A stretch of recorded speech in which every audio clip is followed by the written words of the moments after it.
que ele está falando agora parece do campo do Banco Master. Vamos voltar lá para Brasília? Vamos ouvir mais um pouquinho. E na outra gestão, inclusive do Banco Central, isso já acontecia. O senhor, em algum momento, teve algum espaço com o ex-presidente do BC, Roberto Campos Neto, em que dividiu essa questão, algum tipo de possível preocupação do Ministério da Fazenda? Olha, na verdade, não houve diálogo do Banco Central com o Ministério da Fazenda, a não ser a partir da posse do Gabriel Galípolo. Aí o Gabriel, logo que assumiu, percebeu o tamanho do abacaxi que ele tinha para descascar, viu que a situação era muito grave, em poucos meses envolveu o Ministério Público e Polícia Federal, porque havia suspeitas graves de fraude em carteiras, e quando você detecta uma fraude que envolveu lá o Banco de Brasília, o BRB, aí não tem muito como manter no interior do Banco Central o problema, porque você não está falando de má gestão, você está falando de crime. Em algum momento o empresário Daniel Vorcaro lhe procurou ou teve alguma reunião com o senhor a nível institucional para apresentar os projetos do banco? O senhor tem por costume encontrar com representantes de bancos como ministro da Fazenda. Isso aconteceu em algum momento desde que o senhor é ministro? Eu sequer conhecia a imagem dele, não sabia. Sabia do problema do banco, tinha uma disputa de narrativa acontecendo, né? Alguns diziam que era uma grande instituição financeira que estava surgindo e que isso estava incomodando a concorrência e tudo mais, e outros dizendo, olha, esse negócio não é sustentável, esse negócio vai estourar. Então ao longo do tempo, tinha uma disputa de narrativa. Mas logo que o Gabriel assumiu, essa questão se desfez, porque o Gabriel se debruçou sobre o assunto e logo percebeu o tamanho do problema. O conhecimento desse rombo do BRB, que pode chegar a 5 bilhões de reais, o senhor já tomou conhecimento em relação a isso? O Banco Central já sabe, de fato, o rombo? Não, veja bem, são 2 episódios diferentes. O primeiro episódio é o da venda da carteira fraudada.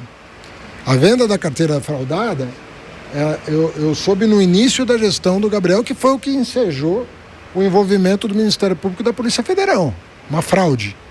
Depois, eles tentaram reverter a situação trocando a carteira fraudada por outros ativos. Então agora tem uma... A gente está voltando agora para os ouvintes da rádio. Vocês acompanham conosco a entrevista do ministro Fernando Haddad, atualizando vários assuntos. Nesse momento ele fala com relação ao Banco Master. Ele está em Brasília, entrevista ao vivo com o ministro Fernando Haddad. A substituição da carteira inicial. Então são 2 problemas em momentos diferentes. Esse segundo problema é uma apuração mais recente. Aí eu não tenho informação precisa do tamanho do problema. E mais uma pergunta, ministro. Desse segundo problema. Sobre ainda a sua gestão. Ontem houve a decisão do Copom. O Banco Central, eu estou ao vivo na Globo News, o Banco Central manifestou ali, abriu uma porta para uma redução de juros já na próxima reunião em março. Mas o que me chamou a atenção e que eu quero perguntar para o senhor é o seguinte: ontem o resultado foi unânime, mas foram apenas 7 diretores. Sim. Tem 2 vagas no BC. Essas indicações vão ser feitas ainda no período que o senhor estiver no Ministério da Fazenda? Olha, o presidente já consultou os seus principais assessores sobre indicações. O senhor fez indicação? Eu fiz algumas sugestões, mas eu não fui o único, né? Então, em geral, nesses casos, ele ouve pessoas da economia, da confiança dele, procura conhecer, eventualmente, um ou outro candidato antes de tomar a decisão. Eu não sei se essa decisão foi tomada. Quando for tomada, o presidente, em geral, envia imediatamente, porque acaba vazando. Então, quando ele toma a decisão e comunica, faz o convite e comunica, ele imediatamente encaminha para o Senado. E como é que o senhor recebe esse comunicado do Copom e essa porta aberta para redução agora em março? Não, estamos na expectativa de redução já há algum tempo, né? Nós estamos vendo que... Você vê o IPCA 15, que foi publicado essa semana, né? O menor em 2 décadas. Então nós estamos muito confortáveis, porque além da queda do dólar, se eu lembrar, no começo do ano passado, havia uma preocupação muito grande com a inflação de alimentos. Você lembra disso, né? E o que eu dizia à época? Olha, o dólar vai cair e a safra, a super safra vai entrar. Quando isso acontecer, nós vamos ter deflação de alimentos. E os chamados especialistas de mercado, que são sempre os mesmos que são ouvidos, diziam, olha, o dólar vai a 7, a inflação vai a 6, né? Era o que se dizia no mercado. E não aconteceu nada disso. O dólar hoje está, agora não vi hoje, mas estava em 5,30, em torno de 5,30, e a inflação que se esperava para 6 fechou o ano em 4,26. Ou seja, aquilo que nós dizíamos no começo do ano passado que ia acontecer foi o que aconteceu. Falou, a inflação vai voltar para a meta, né? O dólar vai cair. Até cheguei a predizer, né, que o dólar ia cair num programa de televisão. Eu falei, olha, vocês, eu digo, jornalistas me perguntando, olha, tem gente dizendo que o dólar vai chegar a 7. Eu falei, eu não pagaria, quando estava 6,30, eu falei, eu não pagaria nem 5,70 hoje no dólar, quanto mais 7, uma loucura. Com relação ao crescimento do PIB, né? Falam que em 2026 o grande protagonista do aumento do PIB será o setor industrial, o setor da indústria, por conta do agro, que bateu recordes em 2025. O senhor acredita nessa projeção? Eu acredito que a safra vai vir bem. Eu não sei o quão bem ela virá para impactar crescimento.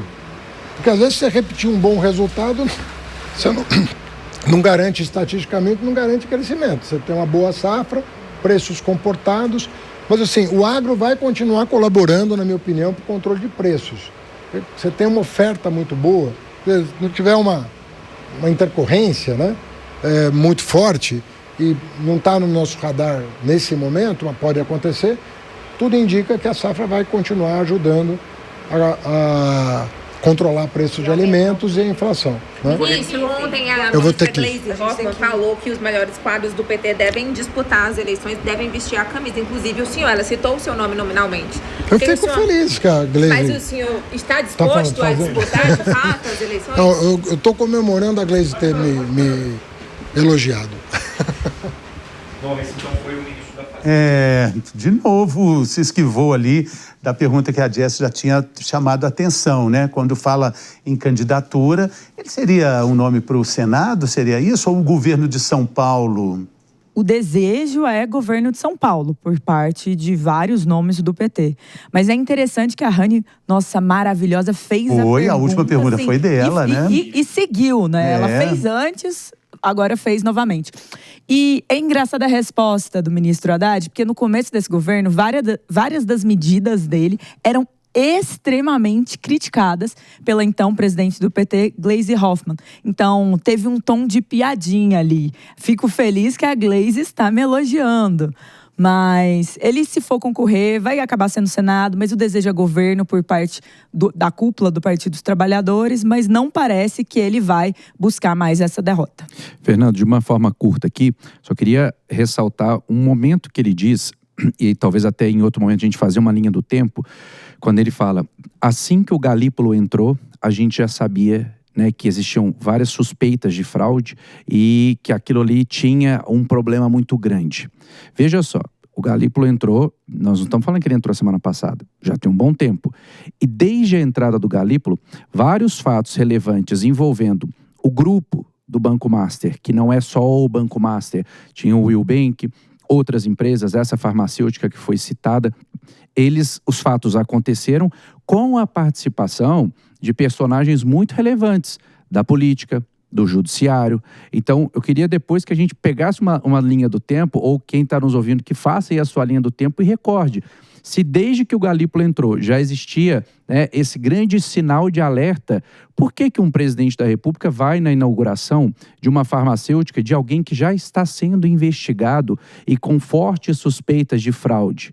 Então, eu acho que talvez o Fernando Haddad, na melhor das intenções, tenha dito, nós já estávamos investigando e que bom que isso aconteceu, mas ele também trouxe à tona um fato que já não deveriam então ter alertado, né, algumas autoridades públicas a evitar não esse tipo de exposição, mas esse tipo de apoio. Porque quando eu vou, Fernando, na inauguração da sua loja, eu estou dizendo, os produtos do Fernando são bons, compre as roupas do Fernando. Então, quando um político, quando uma autoridade, ela vai na inauguração, ela influencia toda uma sociedade. Só lembrando que essas roupas aí foram compradas num contrato de até 10 anos. 10 anos. E ligado ao Ministério da Saúde com um valor de 300 milhões, ou seja, é um acordo de muita confiança com políticos também. O Valfrido Maris Guia, político mineiro, foi ministro do Turismo, foi vice-governador de Minas Gerais, foi deputado federal. É o outro sócio, muito ligado ao governo petista, mais ligado ao Lula do que ao PT. Nós estamos falando de um novo contrato que é revelado de mais de 300 milhões, né? Tem aquele escândalo que aconteceu no Reino Unido, quando os bandidos entram num fundo de previdência e roubam cerca de 4 bi, né? Aqui nós estamos, cada vez que junta o valor, a gente vai se assustando, né? Lá parou o Reino Unido um assalto de 4 bilhões num fundo de pensão. Vamos lembrar da Rio Previdência, né? O valor bilionário que é, fora tantos outros fundos que foram prejudicados e a gente só não sabe ainda, mas a gente vai daqui a pouco ter esses nomes revelados. Então, gente, olha o tamanho do rombo. Nós estamos falando de um país como o Brasil. Lá no Reino Unido, 4 bi foi suficiente para parar o país. Mas olha, eu fico feliz com as falas do Haddad, principalmente quanto a essa questão de investigações, porque agora a gente tem, né, como eu já disse anteriormente, a Polícia Federal com autonomia para fazer as investigações necessárias. Esse contrato, né, que vocês estão comentando a respeito da insulina e afins, com os dados que nós sabemos até aqui, não tem como apontar se o contrato foi fraudulento, se não foi fraudulento. Acho que pode ter uma investigação caso haja alguma suspeita, mas o SUS precisa de insulina. Essa empresa é uma empresa de capital aberto, que tem lá o acionista do Banco Master como um dos sócios, né? Principal sócio, né? Sócio. A empresa, inclusive, emitiu uma nota dizendo que, por ser uma empresa de capital aberto e tudo mais, os sócios não têm interferência nas decisões da empresa. Mas, assim, cabe sim uma investigação, caso se veja alguma irregularidade, mas a gente não tem como afirmar. Seria até desleal da nossa parte fazer uma afirmação sem as devidas provas, né? E só para destacar, Jess, você comentou que da Polícia Federal, Jair Bolsonaro trocou 4 vezes de diretor da Polícia Federal, tendo 5 no total, mais de um diretor por ano na média dos 4 anos. A grande aqui questão é, e o que isso tem a ver com esse assunto? Porque o Fernando foi falar do Banco Master em relação ao momento em que soube disso. E agora o ponto é, o Henrique, primeiro, decidiu defender a empresa, afinal de contas o Brasil precisa de insulina. Mas será que o Brasil precisa dessa insulina? E mais, a própria relação de proximidade do outro sócio ser um aliado político não é uma coisa positiva, é uma coisa que acontece com uma frequência absurda e bizarra dentro do nosso país. E eu acho, Henrique, que o grande ponto que você não consegue endereçar dentro desse debate, dentro dessa situação é a autonomia da Polícia Federal deve ser defendida em todos os casos. Eu não estou falando que não deva ser investigado. Inclusive, um elogio aqui. Ainda bem que não se permitiu dentro do Banco Central que o lobby de Daniel Vorcaro funcionasse bem o suficiente para conquistar as coisas que ele desejava, principalmente em relação ao Banco de Brasília. Então, isso é o tipo de coisa que é importante ter autonomia. Mas vamos lá, o Henrique adora autonomia. Mas veja, a do Banco Central, ele vai na linha do Partido dos Trabalhadores de não falar que a autonomia é boa para a defesa. A autonomia é boa da polícia, mas não do Banco Central. Então, são várias confusões que mostram que é sempre, para esse pessoal à esquerda, 2 lados, 19 medidas e uma visão totalmente diferente. E o clima segue esquentando, né, Fernando? O nosso chat está bombando. Tá muito bom aí os comentários. Manda mais que a gente gosta. E o fato é que quando a gente abriu o programa hoje, eu tinha falado das placas tectônicas da política, do xadrez político que se move em cada dia, com situações diferentes. E isso, claro, reflete na corrida eleitoral.